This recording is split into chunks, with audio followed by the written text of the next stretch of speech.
Hey guys, Barry McGinnity here, CEO and founder of the Game Changers and the podcast, The Comeback Game, Inspired and Unstoppable. Today I've got Dan Henry, who is the founder of GetClients.com. At his time, he was the fastest member to hit the Two Comma Club with ClickFunnels, and now runs a multi-million-dollar education business. Dan, how you doing, mate? Good morning. How you doing? Excellent. So it's evening over here. Where are you calling in from?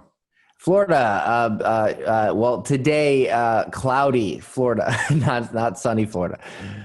Cloudy, Florida. So I think it's 10 p.m. here at Perth, Western Australia, and you're 10 a.m. Yeah, 10 over a.m. there. Wow, 12-hour difference. That's quite a bit. Yeah, mate. So look, for all the viewers and listeners out there, why don't you just tell us a little bit about who you are and what you do? So I own a education company. I teach people how to do stuff that I'm good at, I guess you could say. I started out with a very simple digital marketing agency, and that was where I really got started because I've always been a serial entrepreneur. And so, I've always tried different businesses. I've owned every different business you could think of. I've owned bars. I've owned airbrush tattoo company, t-shirt company. I've had an Italian ice cart at carnivals. Like, I've had everything you could imagine.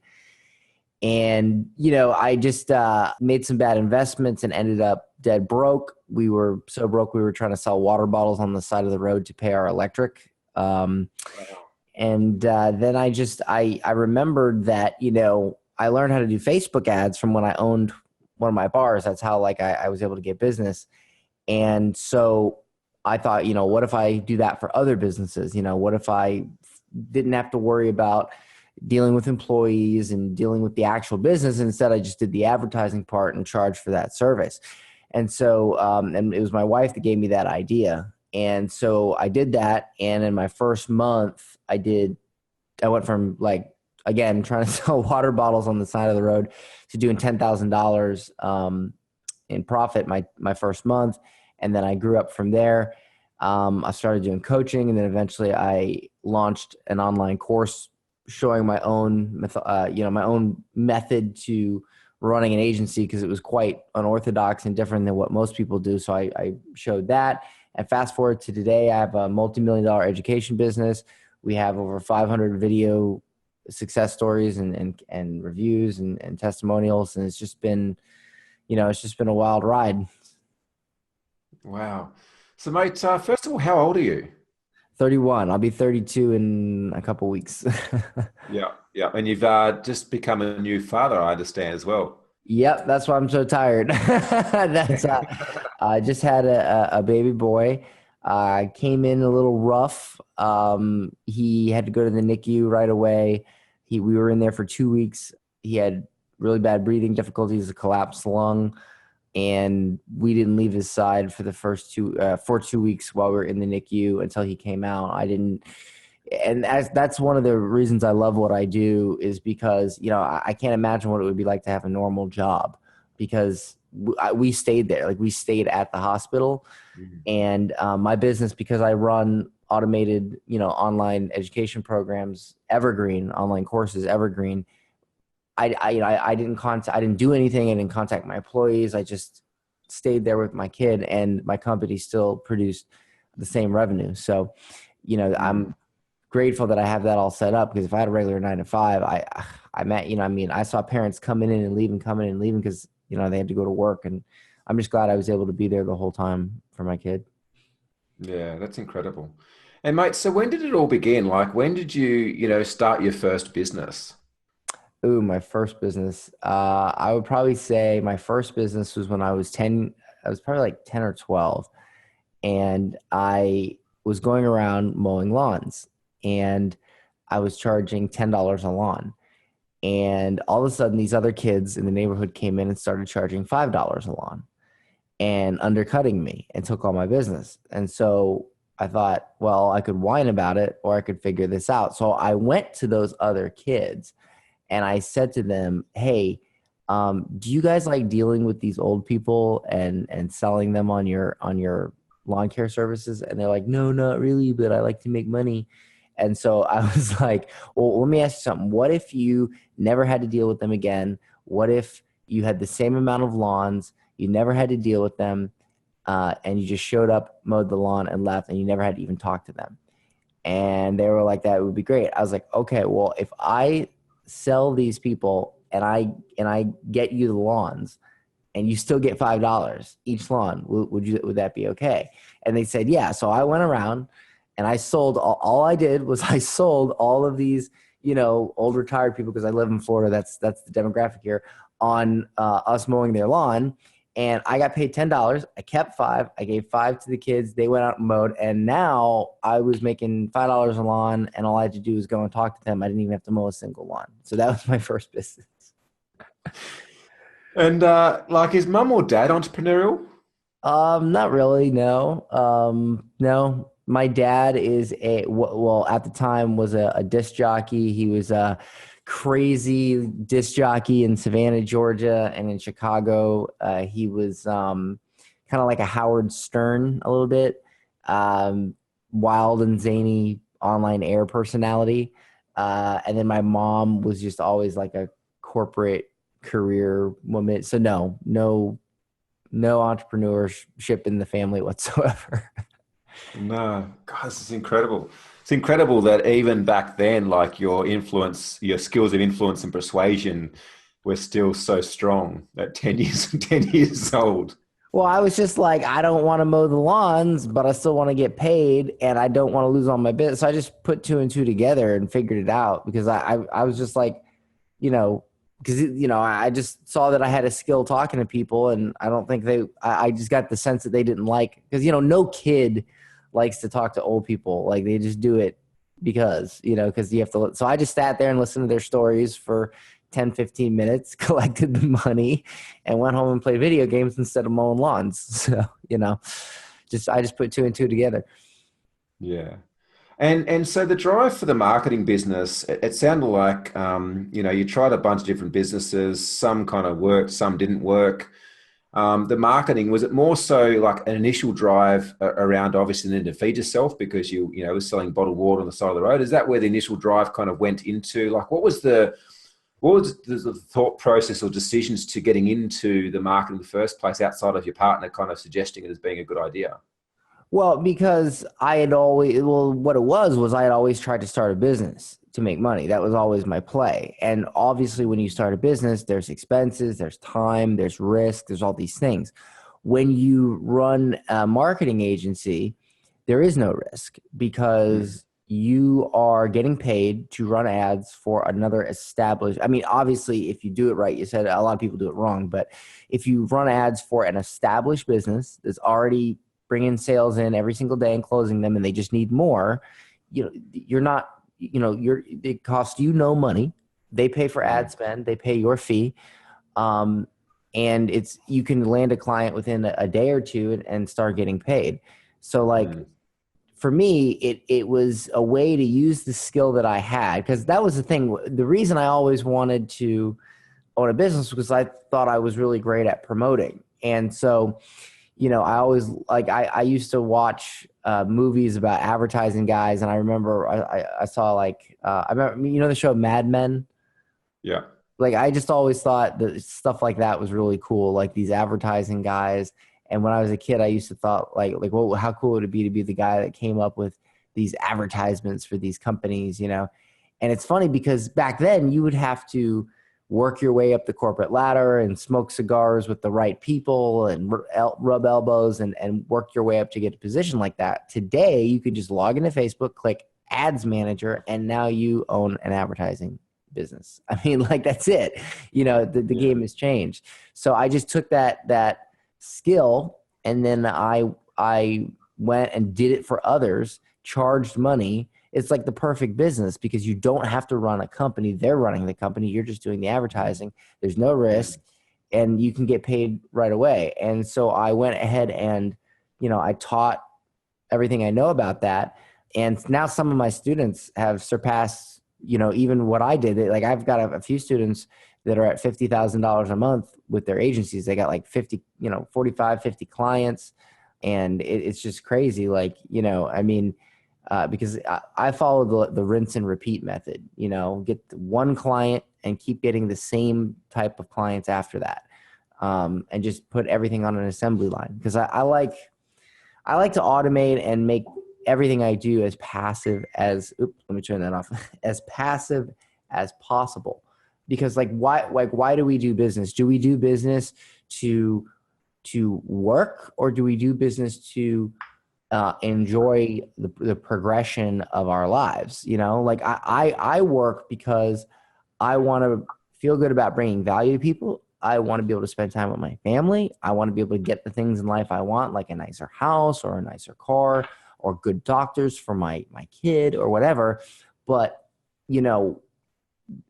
once you start working in your business, you become self-employed. You're not an entrepreneur. When you work on your business, now you're an entrepreneur.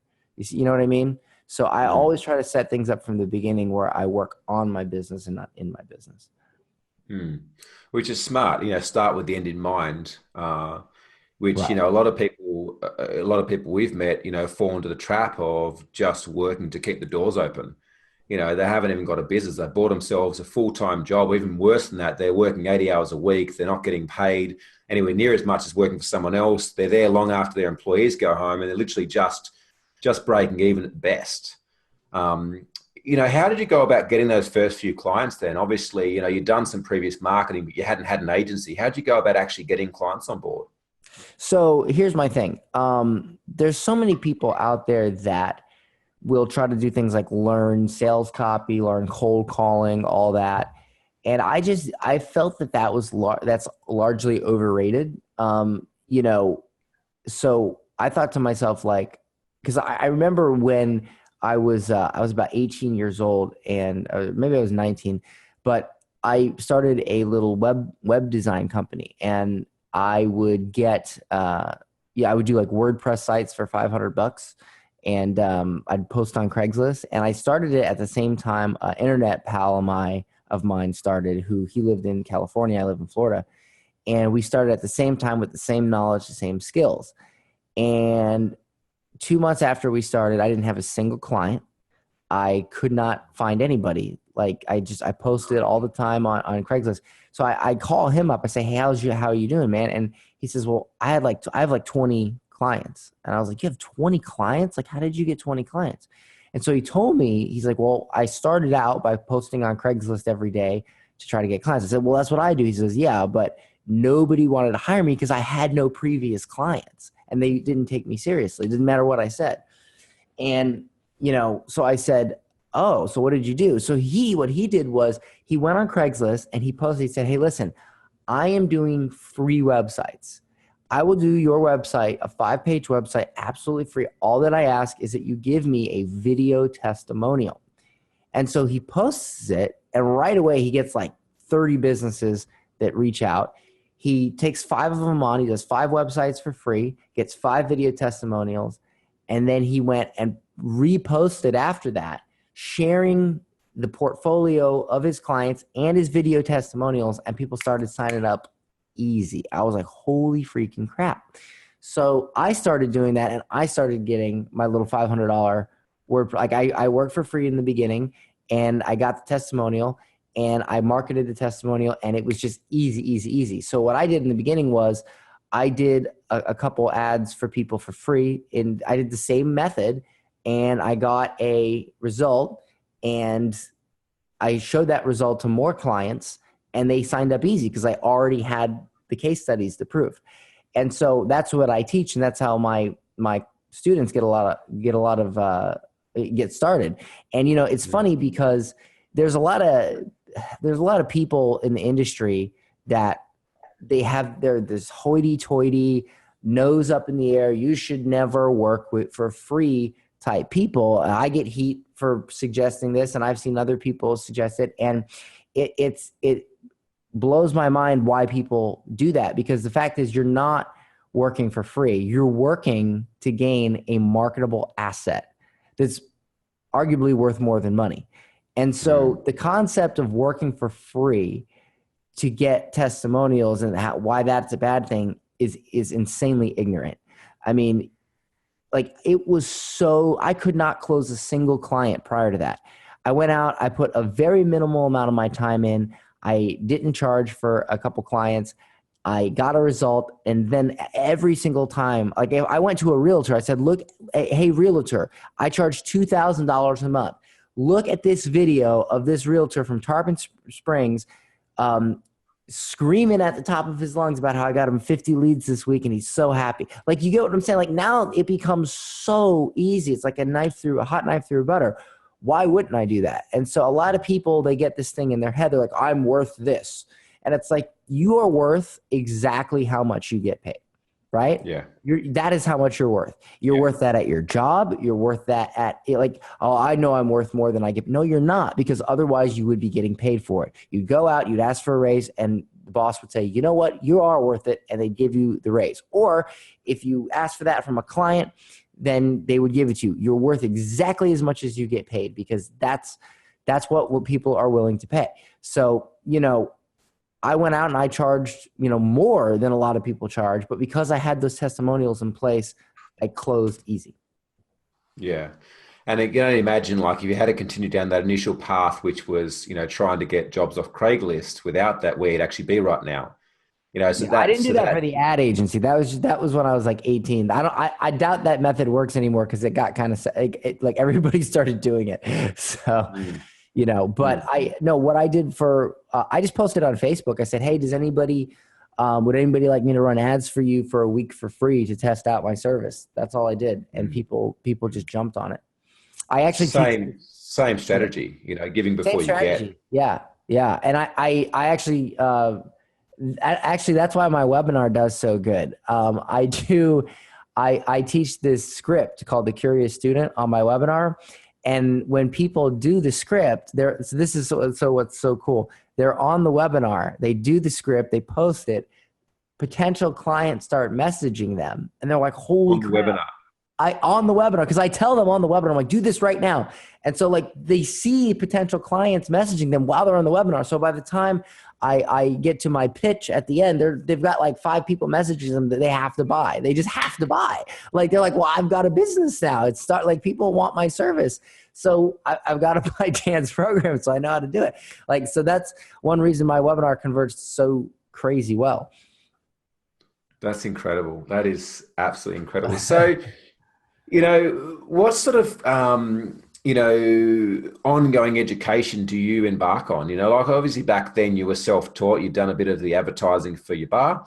But what ongoing education are you constantly investing in, or are you constantly investing in yourself to keep your level, up there, so you can obviously give that back to your clients? Yeah. So a lot of the education happens from me, because I still take on clients. So, a lot of the education happens there, but I buy a lot of books. Like, yesterday, I just bought 7 books on Amazon. I bought, I think 3 copywriting books. I bought Principles by Ray Dalio. I bought some negotiation book. I forget what it was called, but it's a book on like personal and work negotiations to improve myself with my employees and management skills. So I do that a lot. And also, the book I would probably recommend the most is, as like a read that you should read before any other book on the planet, is a book that was recommended to me, and it's a must read. It's by Sam Walton. It's called Made in America. It's how Sam Walton created the Walmart Corporation. Wow. Yeah, it's probably, I would put that book before any business book on, like, there's like, you have to read that one first, like, period. You know what I mean? Before any other business book. I don't care who it's by. I don't care if it's by the Dalai freaking Lama. You read this book first. So, yeah, I mean, I do a lot of books, and then I also invest in high-end masterminds. And I only give money to people who are at 8 figures or above, because I'm at 7 figures, multiple 7 figures. I want to get to 8 figures, which I'm zeroing in on. So I pay money to people that are where I want to be. And yeah, like, that specialize in getting people from 7 to 8 figures. So that's where I put my education. just like if you go to the gym, right? You want to get jacked. You don't go up to the skinny guy and pay him money for personal training sessions on how to get jacked. If you do, then you're pretty dumb. So, you know what I mean? You go up to the jacked guy, period. Yeah. Yeah. Love that. Love that. So tell me, mate, it wasn't always like this. You touched a little bit on your story, and I suppose I'm keen to kind of dive in. You know, I'm sure there's a lot of people out there that are watching or listening to this right now that are maybe, in business and have got some struggles, whether it be in their business or whether it be in their personal life. We spoke briefly, before we kicked off this interview, and I kind of mentioned that, people don't have business issues. People have got personal issues that are taken to their business and that show up in their business. I honestly believe that our inner game creates our outer game. So the experiences we're having externally outside of us are just merely a reflection of who we are, or, Right. what we are. And so I'd love to know, like, what are some huge challenges or adversities you've actually been through in your life, and what was it that they taught you? I mean, I think it's the same. I think categorically it's the same stuff everybody goes through. Like, you don't think you're good enough. You think what you're working on is not good enough. I grew up an artist, a musician. So, I mean, like, I got guitars and stuff, I got a half sleeve guitar tattoo. Like, I'm a big, excuse me. Bless you. Okay. Musician. And so, like, when you're a musician or any type of artist, all your, like, you'll create work and everybody around you will be like, that's amazing. And you'll be like, it's trash. Like, you'll just think it's garbage, because that's the very nature of being an artist. You want your work to be absolutely amazing. And I think the number one thing with artists is there's so much unfinished work because they just can't let it go. And Open loops. Yeah. And so, like, I think some of the world's greatest artists are not necessarily great. They just had the ability to finish, and it's just so, and that goes for musicians and poets and just everybody. It's like, so many people are so talented, or at least have that potential talent, but because they let all this head trash get in, they don't finish things. They don't take steps. They don't do anything. And I think that success majorly is getting out of your own way. I think that, honestly, if you grew up, and this is my honest opinion, if you were born in a white box and you grew up in a white box and you had no contact with the outside world, you didn't watch any TV, you just ate food and were in a white box, and people said, this is how you make $1 million.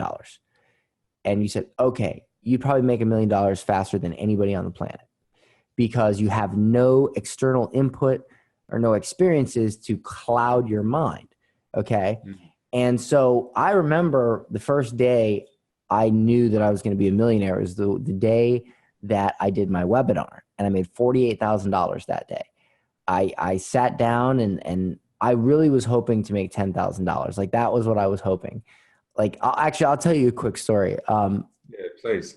I don't really tell this that often. I don't think I've ever told this, but I was making about $10,000 to $15,000 a month, and then upwards of 20 sometimes with my ad agency. And I thought I was doing good. I thought I was content, but I didn't really, like, I still felt that having 7 years in the game, 7 years as an internet marketer, I should have been a little bit ahead of that. Because, you see all these guys that are making like 100 grand, 200 grand a month. And so, but I was content, because right before that I was dead broke. Well, all of a sudden I get a letter in the mail, and it was a letter that you never want to get, because as soon as you look at the return label, immediately it says Internal Revenue Service. Okay. Now in America, that's a big deal. I don't know if you guys have that big of a deal over there. And it could be a refund, but no, it never is. I opened it and I had owed the IRS $250,000. And so I thought I was doing good. And all of a sudden I get hit with this blow. And so I thought, how am I going to make this? Because, 10, 15 grand a month is not going to, not going to pay that. So I was thinking about everything I could think of. And then I thought, everybody had kept bugging me. They said, Dan, you're really good at running an ad agency and you're really good at Facebook ads. Why don't you create a course? And I thought, yeah, that's how everybody's making millions these days. But there was just one problem. Have you ever heard of a online program called Get Launched? No. No, and for good reason, because the guy that created that program, he spent 6 months of time, energy, blood, sweat, and tears putting that program together. He spent probably $10,000 in expenses, and when it came time to launch, he didn't sell a single copy. And I know that because that guy was me. It was a blogging course that I tried to launch a few years before that, and I had totally bombed. And so I swore, I said, this is the last thing I want to do right now. The last thing I want to do is try that again to try to pay off the IRS. But at the same time, I knew that really, in reality, that's really the only way you're going to make that much money that fast at a profit margin high enough to do that. It was like literally, I could not think of a single other business. And so, I read every book I could find. I bought all the books. I studied all the podcasts, and I came up with this method that seemed to be the standard accepted practice. And it was, you build a list over several months, you ask them what they want, and then you sell it to them. And I thought, man, this is risky, because I'm going to spend several months of my time. I'm going to hope that people, are interested. I'm going to hope I get it right. And then I'm going to be in the same position I was last time. And so I thought, well, what if I could shorten this process, do it faster, and make sure people would buy? And so I came up with my own new proprietary method where I would sell my course first before I built it. But I sold it as group coaching. Okay. Right. And so what I did was I sold it as group coaching. I did the group coaching. I made sure people liked it. If I did a section and people were like, I redid it on the spot. I made sure they liked it. I made sure that it sunk in. And when it was all said and done, I did an 8-hour group coaching session. I did my whole course in 8 hours because I did an 8-hour group coaching session. I had it all cut up into little videos. I had money to do that because I made money up front. And then I launched it as a regular course. I did a webinar. I showed some of the results from the people in the group coaching. That very first day, we did $48,000. I did the webinar again a week later. I made $50,000. I was at almost right under $100,000 in 8 days. So I was almost halfway to my goal of paying off the IRS. And I just wanted to make like 10 to see if I could throw some money at the IRS before they started seizing my property. So I'm halfway to my goal. Fast forward to 5 months later, I hit $1 million in 5 months. And I not only had enough money to pay off the IRS, but I actually hired a rock star tax specialist, and they got my $250,000 reduced to $25,000. Holy shit. Yes. So I didn't have to actually pay the $250 because I had the money to hire a good tax specialist. And fast forward today, we're at almost $4 million. I went from an 1,800 square foot rural Florida house in the boonies to a 8,000 square foot house on the water, which I'm sitting in now. And I just have a beautiful business. I got a great team, great employees. And it was all because I sold my expertise online. And I figured out a way to make sure it would sell first, because so many people, they waste so much time on their online course and it never sells. And I was like, let me reverse this and make sure it's going to sell first, because, the last thing you want to do is waste that. I didn't want to get further and further in the hole.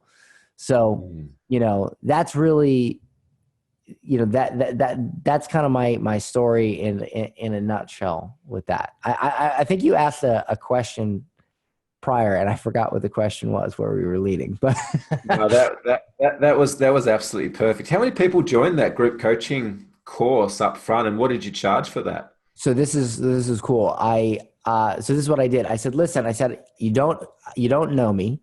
I get that. So I'm going to offer something better than a refund guarantee. I'm not even going to charge you. I'm going to charge you $1 today. And then 48 hours after our coaching, you'll automatically get charged $4.97. Okay. Because I'm going to launch this program for $9.97, but not only do you get it for half off, you get personal group coaching. Okay. See, that's all how you present it and frame it.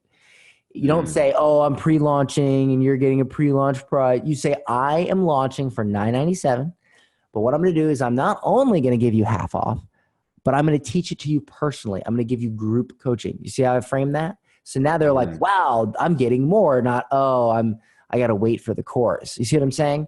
So I did that. And so half the people took $1. And then I said, listen, you pay $1 48 hours after you're going. And I did a kind of like a thrown together webinar. And then at the end is where I pitched this. And I said, you'll get charged $4.97, but if you're already convinced, you're going to love it. Sorry, I skipped ahead. So it's $1. You get charged $4.97 after. If you don't like it, if you didn't think it was valuable, send me an email before the 48 hours and I won't charge you at all. Right. So that was the guarantee. So they could try it before they bought it. And so here's where I put a twist on it. I said, if you're already convinced and you want this, then if you buy now and you forget the $1 offer, I'll give it to you for $2.97. And so a bunch of people bought that. So I was walking in to this thing with, a couple grand in my pocket. And I was just like, I made a couple grand, plus I got another couple grand on the way. And I know that here's the thing, if I do the group coaching and nobody cancels, guess what? I have a viable product, right? So, and then here's another trick I did. This is really cool. This is a real good golden nugget. At the end of the training, because it's on a Zoom call, right? So at the end of the training, you bring each person on and you say, hey, what did you think of this training? And then they give you this amazing testimonial and then you cut it up, you put it in your webinar, and now you have all this social proof before you've ever, like you do your very first webinar launching your static course and you have all these testimonials. I mean, it's brilliant. I've got a 1,000 tricks like that. I've actually just started a coaching group called Sold Out Courses where I'm teaching people this whole freaking method and how to do this. And it's been going really, really great. It's my second, I've done like a lot of mini courses and stuff like that, but it's my second big major course. And I'm getting even better results for people than my first course. They're making like freaking 50 grand on they're outdoing me again. One guy made, Tom, he made $41,000 on his beta. I made 4,000 when I did mine. So, it's so cool to see your students do better than you. But I just love teaching because when you're a coach, when you're done for you, you can impact this many people, very, very tiny amount. But when you're an educator and you sell education, you can impact this many people and you can just change more lives. You can't change that many lives as done for you. And you can change some more lives as a coach. You can change more lives maybe if you do events, but if you sell online programs that thousands can buy, that's where you're changing the most lives. I love that. I absolutely love that because, everything that you've said is all around, results up front. Yes. Results up front. And, the back end of that is that you deliver results up front. You're taken care of. You're making money. Your bills are being paid. The IRS is off your back. Like how amazing is that? Going from a $250,000 bill to 10% of that. Yeah. Well, here's the other thing. Have you ever asked somebody like the old cliche when the wife asks the husband, does this dress make me look fat? Do you ever say yes? You never say yes, right? No. Well, that's the thing. When somebody says, hey, do you like my product? Hey, would you buy this course? Oh, yeah, sure. The only time you can trust someone's answer is when it includes a credit card number. Okay. Yeah. The yes vote is only means something when they actually put money down to pay for it. Otherwise, a lot of times people will say, oh yeah, that'd be great. But that doesn't mean they'd actually pull out their credit card and buy it. Nor does it mean they'd actually follow the steps and get the results. So, you don't know it until you've seen it happen. And the best way to do that is to give value up front. Yeah, absolutely love that. Look, mate, before we wrap up, I want to dive into something a little bit different. I want to do a bit of a twist off to the side. Now, I've been, following you or been on the journey with you for quite some time now. We recently got to meet at the Funnel Hackers Awards, which is pretty awesome. And, I remember I mentioned something to you and I was like, Dan, I've followed you for a while and you've kind of always come across as a bit of a dick. I was like, but actually you're an amazingly nice guy. And, I've seen that you've got a lot of hate online. And I suppose I'm curious, like, how do you go about managing that? I learned from someone a long time ago, they said, look, the more successful you become, the more haters you have. It's just part and parcel of the balance of life. But how do you actually handle, those people that are trying to bring you down online or are talking shit about you? Because, meeting you firsthand, obviously today, anyone listening to this or watching this can see just how genuine you are around, who you are and what you do and how you serve people. But how do you handle the hate? Well, I try to remember that if somebody's talking shit about you, they're not working on their business, and that therefore they're irrelevant. That's the first thing I put into my mind. Cause I the thing about it is man, I'll come out with, it's just so funny. Cause like I'll come out with a video, right? And the video will be edgy or funny or whatever. And you give it 2 weeks and I went from like, I'll do something crazy and it'll, when the rumor mill starts, like someone will watch the video and 2 weeks later I did 10 times more stuff. And then I've heard people say, well, Dan did this. One time I heard something crazy, Dan, somebody said recently that Dan never made $1 million. He made $1 million through his client or something that's like completely fabricated, like just 180 degrees from the truth.